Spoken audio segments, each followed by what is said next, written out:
What makes some countries' education systems so successful while others struggle? In The Smartest Kids in the World, Amanda Ripley explores this question by following American exchange students who spent a year in countries with some of the world's highest performing schools: Finland, South Korea, and Poland. Through their stories, Ripley reveals what we can learn from these countries about educating the next generation and creating smarter, more capable students. In this audiobook summary by AudiblePages, we'll dive into Ripley's insights on what makes an education system thrive, from high expectations and rigorous standards to the importance of teachers and parental involvement. You'll gain a new perspective on what truly matters in education and how it impacts students' future success. Chapter 1. The Global Education Race. Ripley begins by setting the stage for the global education race. She explains how countries around the world are competing to educate their children to the highest standards, with some nations pulling ahead. Ripley introduces the idea that education is the key to a country's prosperity and that the stakes have never been higher. Think about how different the future would be if every country prioritized high-quality education. Ripley teaches that understanding what works in education can shape the future of our societies. Reflect on the importance of education in shaping not just individuals, but entire nations. Consider how investing in better education could transform your community or country. Chapter 2.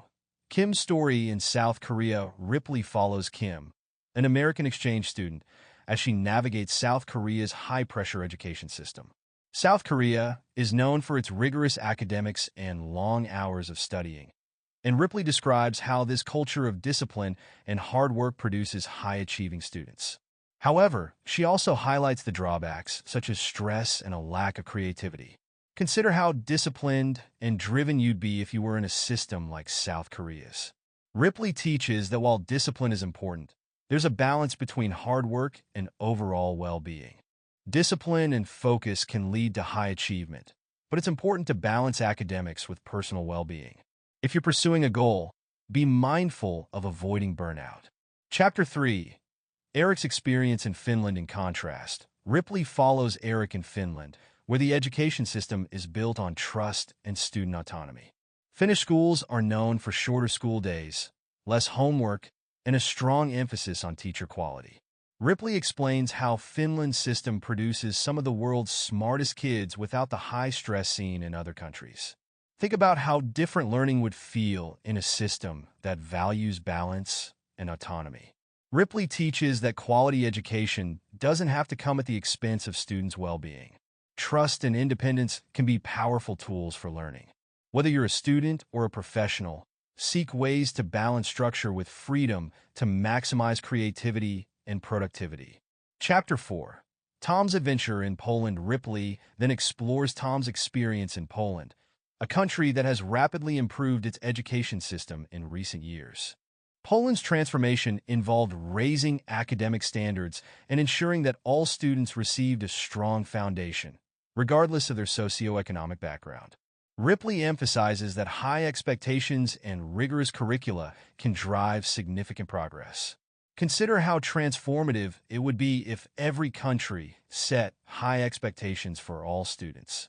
Ripley teaches that believing in students' potential and holding them to high standards can lead to remarkable results. Never underestimate the power of high expectations.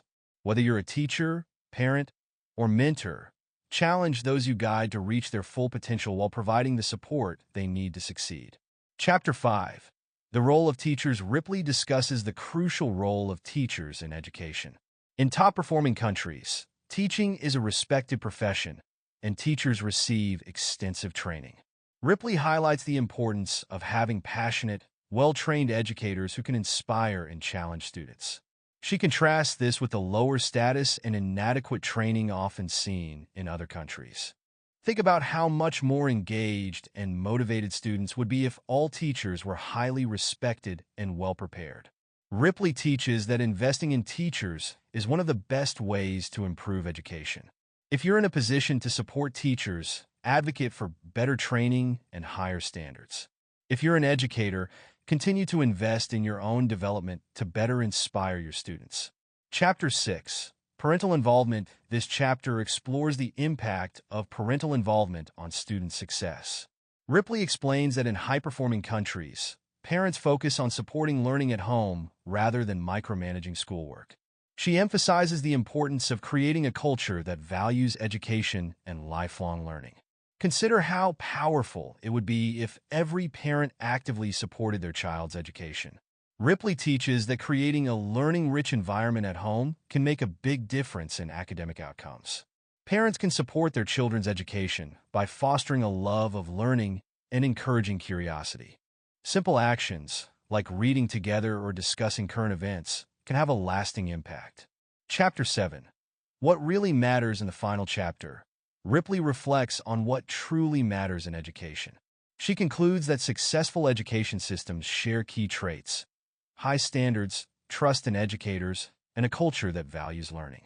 Ripley argues that real change requires both systemic reforms and a collective belief in the power of education.